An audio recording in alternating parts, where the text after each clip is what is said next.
souviens-toi. De la culture adventiste, souviens-toi renvoie toujours au commandement du sabbat. Nous connaissons tous ce texte, souviens-toi du jour du repos pour le sanctifier. Rassurez-vous, ce ne sera pas une prédication sur le sabbat ce matin. Qui parmi nous dans l'église n'a pas de souvenir? Est-ce que quelqu'un ici n'a pas de souvenir? Qui d'entre nous a des souvenirs? Nous avons tous des souvenirs. Nos souvenirs ne sont pas écrits dans un registre, mais nos souvenirs demeurent dans notre imagination. Nos souvenirs nous accompagnent au jour le jour. Nos souvenirs dictent en quelque sorte les actions que nous posons. S'agissant du souvenir, il y a deux catégories de personnes. Il y a une première catégorie de personnes qui dit « Moi, je n'ai pas de souvenir ». Heureusement, il n'y a personne de cette catégorie ici, parce que j'allais vous dire que cette catégorie de personnes est hypocrite. Et comme vous avez tous des souvenirs, je ne suis pas obligé de vous présenter des excuses parce que je vous aurais traité d'hypocrite. Il y a une deuxième catégorie de personnes, pour eux, ils ont des souvenirs. Mais ils ont décidé de faire un tri dans leurs souvenirs. Ils décident quels souvenirs garder et quels souvenirs jeter à la poubelle. Les souvenirs qu'ils ont décidé de garder peuvent être des souvenirs qui soient bons ou soit de mauvais souvenirs, mais en fonction de leur expérience, ils décident de quels souvenirs garder. Mais vous savez que même les villes ont des souvenirs. Et là, vous ne me suivez pas, parce que je vous dis que les villes ont des souvenirs. La ville n'a pas de mémoire. La devise de la ville du Québec est « Je me souviens ». C'est pour dire que la ville du Québec a ses souvenirs. Il y a différentes interprétations que l'on accorde à cette devise. Je ne vais pas entrer dans ce détail. J'insiste pour dire que nous avons fait un tri dans les souvenirs que nous décidons de garder et quels souvenirs que nous ne voulons pas garder parce que nous sommes dans une grande mesure responsables de notre mémoire. Comme toutes les autres facultés de notre vie, notre mémoire dépend de nous. Notre mémoire dépend dans une certaine mesure de notre volonté. C'est moi qui décide ce que je veux garder en mémoire et c'est moi qui décide ce qui n'est pas important pour moi de garder en mémoire. Nous avons un contrôle sur nos souvenirs parce que nous pouvons décider de quoi nous voulons nous souvenir et de quoi nous ne voulons pas nous souvenir. Mais si nous avons ce contrôle sur nos souvenirs, nous n'avons pas ce contrôle sur les souvenirs des autres. C'est pourquoi il y a certaines choses que nous aimerions oublier et que notre frère vient nous voir pour nous rappeler, il y a 10 ans, tu as fait ça. Mais dans notre tête, on se dit, mais comment le frère a pu se rappeler de ça? Voilà, vous êtes content parce que je dis que c'est le frère qui le fait, mais vous aussi, comme moi, nous le faisons. Nous allons voir certaines personnes pour leur rappeler à quel point elles ont été mauvaises il y a 10 années de cela. Nous allons voir certaines personnes pour leur rappeler à quel point elles ont été méchantes. Et ce que nous aimons le plus, c'est quand il y a les commissions de nomination. Nous venons voir la commission de nomination, vous dire à la commission de nomination, frère et père, nous sommes restés à péché il y a 5 ans. Tout ça, c'est parce que nous ne pouvons pas exercer un contrôle sur le souvenir des autres. Et c'est parce que les autres ne peuvent pas aussi exercer un contrôle sur nos souvenirs. Le terme du souvenir est très récurrent dans l'Ancien Testament. Le terme du souvenir est utilisé 119 fois dans l'Ancien Testament. Et le terme du souvenir dans l'Ancien Testament n'est pas fixe, puisqu'il existe 3 mots en hébreu pour parler de souvenir. Il y a un mot pour parler de souvenir dans le cadre de la prédication de ce matin. Il y a un autre mot pour parler de souvenir dans le sens de commémoration. Il y a un autre mot qui parle de souvenir dans le sens de Dieu qui se souvient de ses enfants. De la théologie adventiste, le souvenir a une place assez particulière, notamment chez Ellen White. Je pense que vous connaissez tous cette citation, en tout cas je l'espère, de Madame White. En jetant un coup d'œil sur notre passé, après avoir fait chaque pas en avant, avec notre mouvement, je puis m'écrier, loué soit Dieu. Lorsque je vois ce que le Seigneur a opéré en notre faveur, je suis rempli d'admiration et de confiance en notre cher Jésus-Christ. Nous n'avons rien à craindre de l'avenir, si ce n'est d'oublier, donc ne pas se souvenir les enseignements du Seigneur et la manière dont il nous a conduits par le passé. Témoignage pour l'Église, volume 3, page 526. Notre texte de méditation nous parle de souvenirs. Je vais vous inviter à relire le texte avec moi. Ésaïe 46, verset 9. Souvenez-vous de ce qui s'est passé dès les temps anciens, car je suis Dieu et il n'y en a point d'autre. Je suis Dieu et nul n'est semblable à moi. Quand j'ai lu ce texte pour la première fois, je n'ai pas tout à fait saisi pourquoi Isaïe parle de souvenir. J'ai trouvé à ma première lecture que le verset 9 n'avait pas sa place dans le texte. Parce que le verset 9 est complètement en décalage avec ce qui se disait avant, si on prend que le texte français. Ésaïe 46, c'est un chapitre où Ésaïe déploie la déroute des dieux de Babylone. C'est un chapitre polémique. Parce que quand Ésaïe va expliquer que les dieux de Babylone se sont effondrés, c'est pour dire que les dieux de Babylone sont inférieurs aux dieux d'Israël. Et si les dieux de Babylone sont inférieurs aux dieux d'Israël, Babylone est inférieure à Israël. Parce qu'à l'époque de Jérémie, à l'époque d'Ésaïe, excusez-moi, la grandeur du peuple était déterminée par la grandeur de son Dieu. Si les dieux de Babylone sont les dieux les plus forts, alors Babylone est la plus grande nation. Si les dieux de Babylone se sont effondrés, alors à l'avenir, Babylone va aussi effondrer. Avec humour, Ésaïe va décrire comment les Babyloniens ont fabriqué leurs dieux. Mais les dieux de Babylone ont un problème. Parce qu'eux, ils ne peuvent pas entendre, ils ne peuvent pas comprendre, ils sont passifs, ils sont incapables de répondre aux besoins des Babyloniens.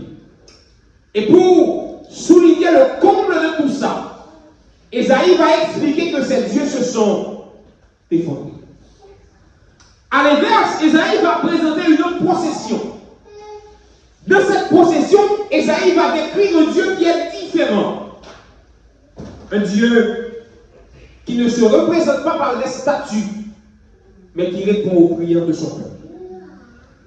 Et ce Dieu est tellement un Dieu fantastique qu'il n'abandonne pas son peuple, même lorsque son peuple se retrouve confronté à une catastrophe comme la catastrophe de l'exil.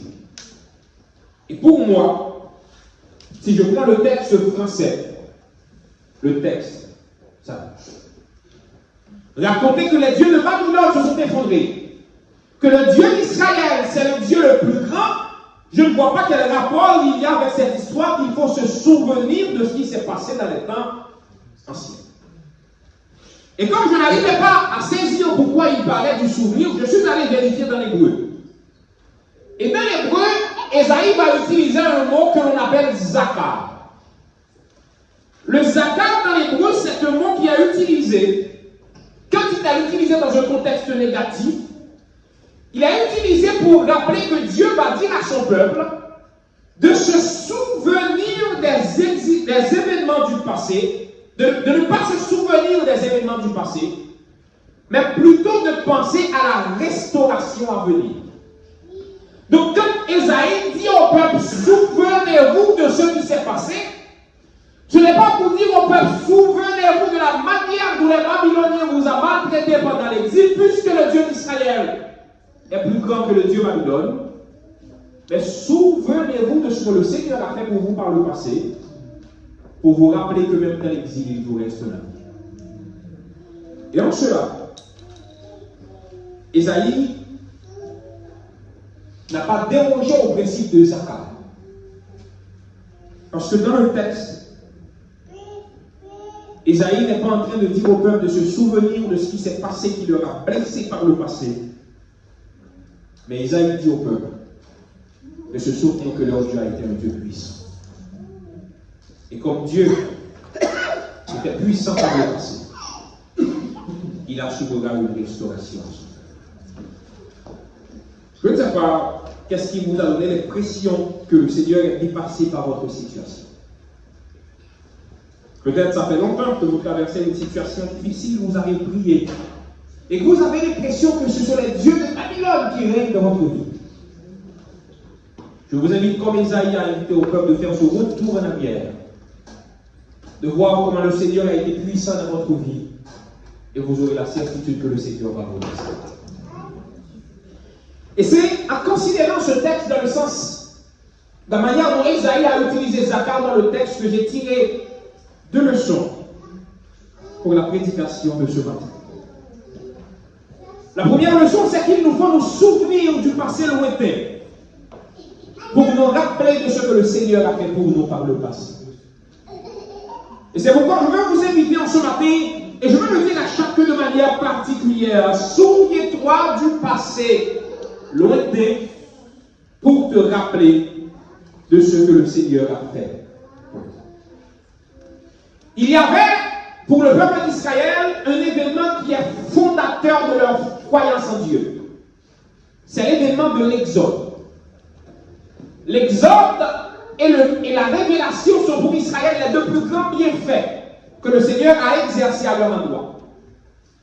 Mais Israël se souvient de l'Exode que quand ça va mal. Quand tout va bien pour Israël, Israël oublie l'Exode. Israël oublie ce que le Seigneur a fait par le passé. C'est ce qui nous arrive souvent. Quand ça va bien dans notre vie, parfois nous n'allons pas vers le Seigneur, mais on nous attend quand ça va mal et nous commençons à chanter « Mon âme est dans la détresse, combien j'ai besoin de toi, plus le mal est pressant. » Nous connaissons tous ces chants. Quand ça va mal pour Israël, l'Exode retrouve son importance. Mais l'Exode ne retrouve pas son importance que pour retrouver son importance.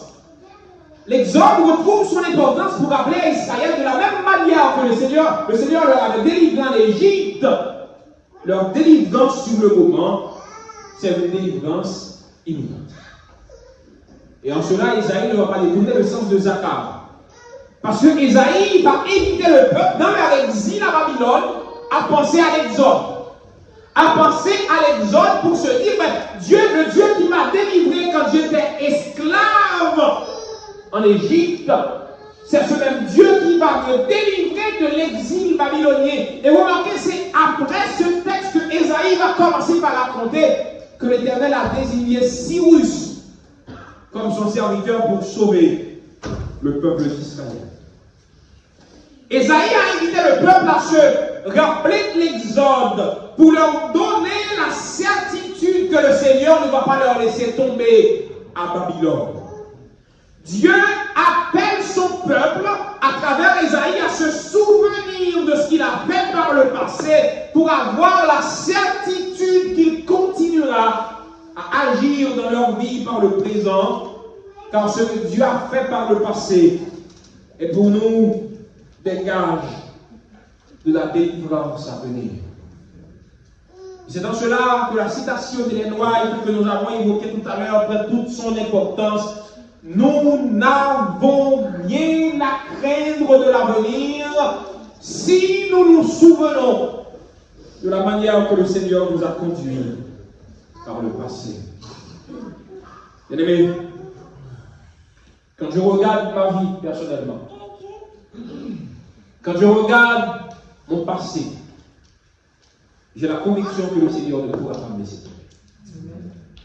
Vous savez, moi, normalement, je ne devrais pas être pasteur. Mon père était pêcheur de poissons.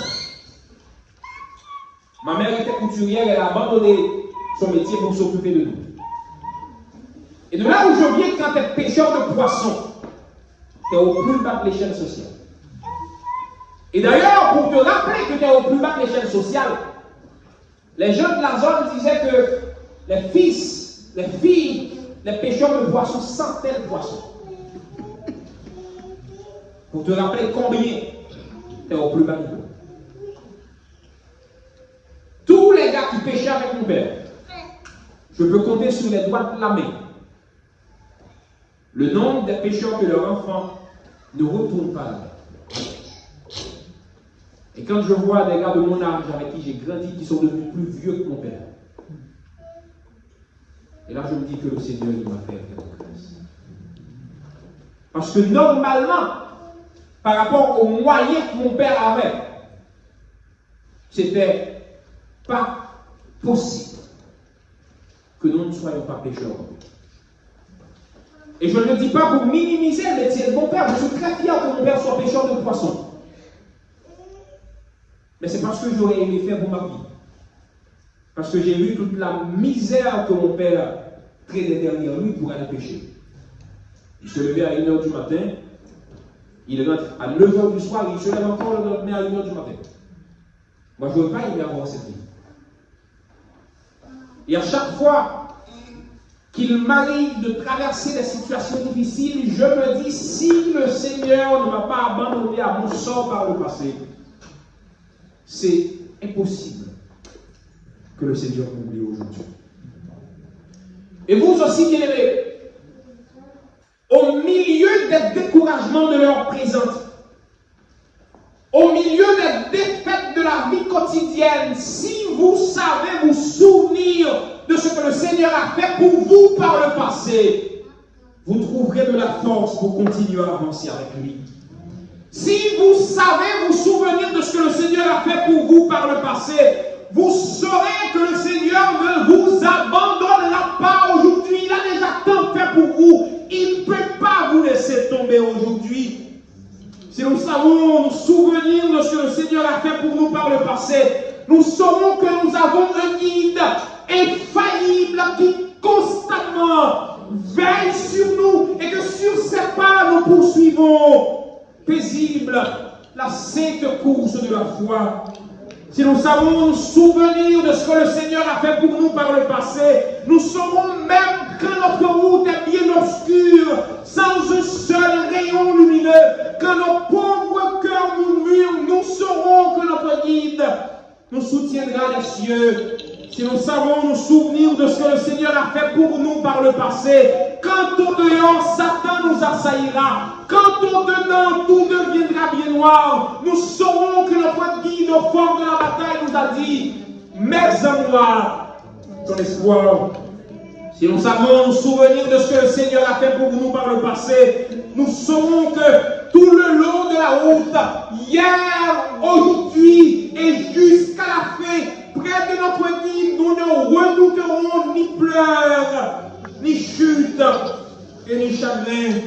Si nous savons nous souvenir de ce que le Seigneur a fait pour nous par le passé, nous saurons que conduits par Jésus, le céleste guide, nous nous dirigerons vers les cieux et notre sentier sous l'égide de Jésus deviendra toujours plus radieux. Quand je me souviens de ce que le Seigneur a fait pour moi par le passé, je ne puis m'empêcher de dire que je suis aimé du plus tendre Père, qui m'a conduit en chemin et qui dirige ma carrière par sa surmain. Et c'est pourquoi quand vient l'orage, quand vient l'épreuve, quand vient l'angoisse, quand vient la douleur, je prends courage parce que je sais que Jésus qui m'a conduit par le passé à mon Sauveur. Quand je me souviens de ce que le Seigneur a fait pour moi par le passé, je ne puis m'empêcher de me projeter vers l'avenir et de me dire que très bientôt, Jésus m'emmènera vers le port, ce doux rivage où cesseront tous mes pleurs, où Jésus-Christ, l'image, ravira mon cœur. Et c'est pourquoi, qu'importe la souffrance, je lève les yeux vers Jésus, car je sais que bien près est la délivrance, et pour moi, Jésus ouvrira les cieux. Mon frère, ma soeur, souviens-toi de ce que le Seigneur a fait pour toi dans un passé lointain ou proche, pour avoir la garantie que le Seigneur ne t'abandonnera jamais.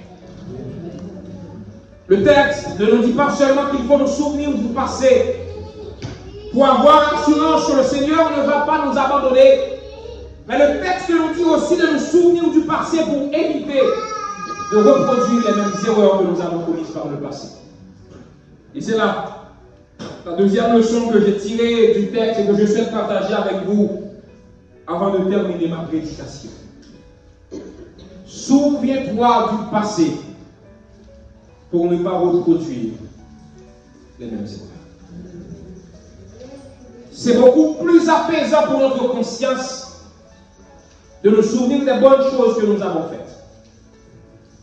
Moi, je n'ai pas de regrets dans ma vie. Mais il y a certaines choses, je n'aimerais pas me souvenir de ces choses. Soit des mauvais moments que j'ai connus, ou soit des erreurs que j'ai faites. Puisque oui, comme tout homme, je fais des bêtises. Mais aussi difficile que cela puisse être, si nous voulons avancer, nous devons nous souvenir de nos erreurs.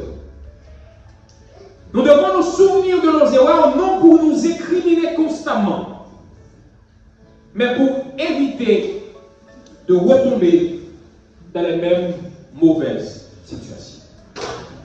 Nous disons souvent que les mêmes causes produisent les mêmes effets.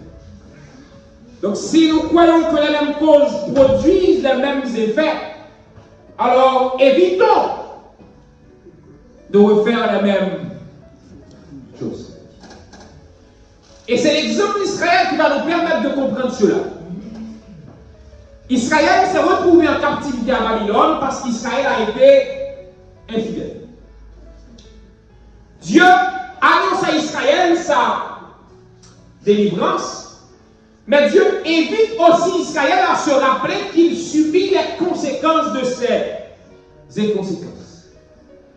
Et du même coup, Dieu va dire à Israël, tu sais Israël, si tu ne veux plus te retrouver dans la situation où les Babyloniens vont t'opprimer, tu dois éviter de retomber dans les mêmes travers. Et c'est pas moi qui l'invente, c'est le verset 8 de notre texte qui nous le dit. Souvenez-vous de ces choses et soyez des hommes, pécheurs, rentrez en vous-même. Donc en quelque sorte, Dieu est en train de dire à Israël, vous, par le passé, vous êtes allés à la suite de ces dieux, ça n'a pas marché pour vous, alors ne refaites plus cette erreur. Vous avez bien aimé qu'il y a des personnes qui se plaignent constamment d'être les plus malchanceux de la vie, mais qui font les mêmes choses qui les ont plongés dans leur situation. Et en faisant la même chose, qui espèrent avoir des résultats différents. Je vais vous donner 3 exemples de la vie courante. Le mari a des problèmes avec sa femme. Et le plus gros souci du problème, c'est parce que monsieur rentre à 23 heures. Et que la dame n'est pas trop contente parce que son mari rentre à 23 heures. Il arrive aujourd'hui, ah chérie, je suis rentré à 23 heures, je suis désolé, je ne le referai plus. Il laisse passer un jour, le lendemain, il rentre encore à 23 heures. La semaine prochaine, il rentre encore à 23 heures. Est-ce que la situation va s'améliorer? Il y aura toujours un problème parce que le mari ne s'est pas souvenu que la conséquence de son problème avec sa femme, c'est parce qu'il rentre à 23 heures. La femme a des problèmes avec son mari parce que son mari estime que, mais quand il parle avec sa femme, il a l'impression que ce sont 2 garçons qui parlent ensemble, qu'il n'y a aucune souplesse de la part de la femme. Mais il y a une discussion aujourd'hui, ils se sont embrouillés, la femme a parlé comme un homme, elle s'est excusée, elle a laissé passer 2 jours, le mois prochain il y a eu une autre discussion, elle a recommencé à parler comme un homme, donc il y aura toujours un problème qui ne sera pas solutionné. Deuxième exemple, dans la vie d'église. Je sais ce qui dérange les membres de mon église. Bon, à part ça, vous m'avez jamais dit ce que vous devez chez moi. C'est que j'arrive à l'église et que je ne porte pas la cravate pour venir prêcher sur la chair. Les membres m'ont dit, ben, écoute pasteur, quand tu viens, tu ne portes pas la cravate, ça me dérange. J'arrive le sabbat prochain, je prêche, je viens sans la cravate. Le mois prochain, je prêche, je viens sans la cravate. Le mois prochain encore, je prêche une message à la cravate. Et quand l'église va à la fédération, vous dire, nous avons un problème avec ce pasteur, qu'est-ce que je vais dire? Ben, c'est parce que les gens ne m'aiment pas. Mais je ne me suis pas rappelé que la cause du problème, c'est parce que l'église m'avait dit, mais pasteur, quand tu ne portes pas la cravate pour prêcher, ça ne nous arrange pas. Toi, c'est l'exemple de la vie d'école. Je vais à l'école. Au premier trimestre, je n'ai pas réussi. Et pourquoi je n'ai pas réussi? C'est parce que j'ai passé tout le trimestre à jouer à la play. Le trimestre prochain, au lieu de prendre mon temps pour étudier, je vais recommencer à jouer à la play. Et à la fin de l'année, quand je vais rater mon année, je vais dire, ah ouais, c'est la faute du prof. C'est parce qu'il n'aimait pas ma tête. Moi, je vous donne des exemples qui vous paraissent un peu banals. Mais c'est ce que nous faisons au jour le jour. Nous faisons les mêmes erreurs et nous nous attendons que les gens nous comprennent dans notre erreur. Je fais cette erreur qui t'a blessé. Et quand tu viens me voir pour me dire, Ali, tu sais ce qui t'a fait m'a blessé, je te refais la même chose et je vais te dire, mon frère, il faut que tu me comprennes, je suis comme ça. Mais tu es comme ça, mais tu n'es pas obligé de rester comme ça. C'est cette erreur qui a provoqué le déséquilibre dans votre vie de couple, dans votre vie à l'église, dans la relation que vous avez avec vos frères. Il faut éviter de reproduire ces mêmes erreurs. Et c'est pourquoi nous devons nous souvenir de ces erreurs pour nous rappeler que quand je dis cela, frère tel, je blesse mon frère. Et parce que quand je dis cela, frère tel, je dois me rappeler tout le temps que je ne dois plus redire cela, frère tel.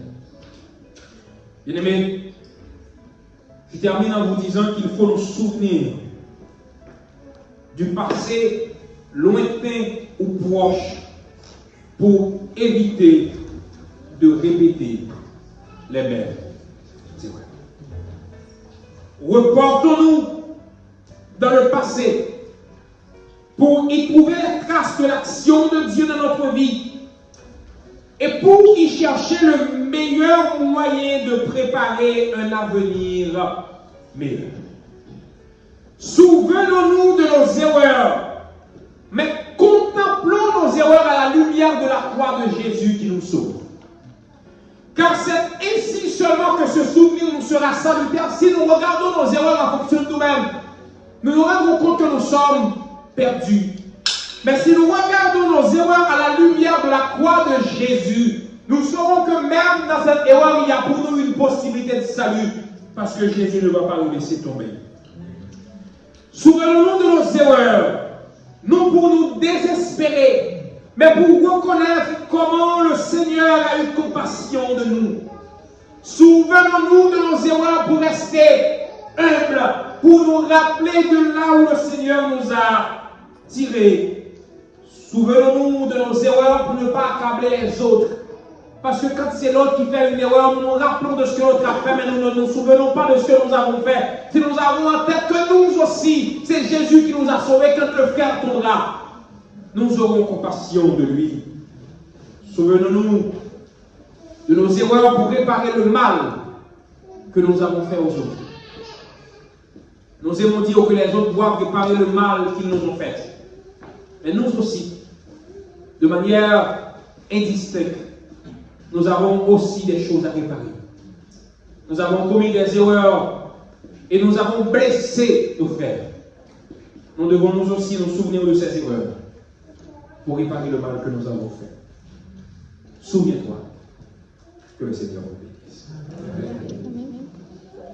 Je vous invite à prier.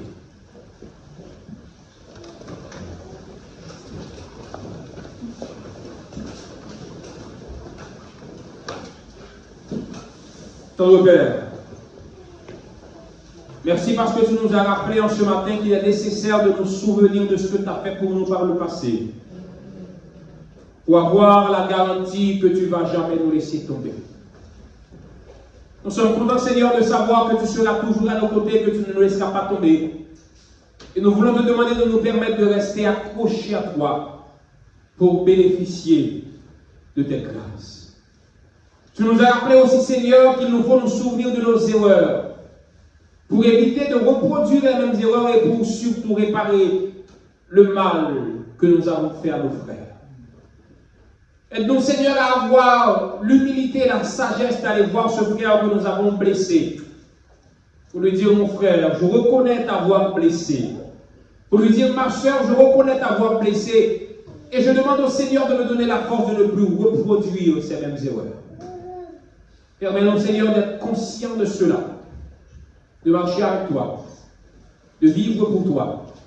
Et que quand Jésus revienne là nous chercher, nous puissions être avec toi pour l'éternité au nom de Jésus.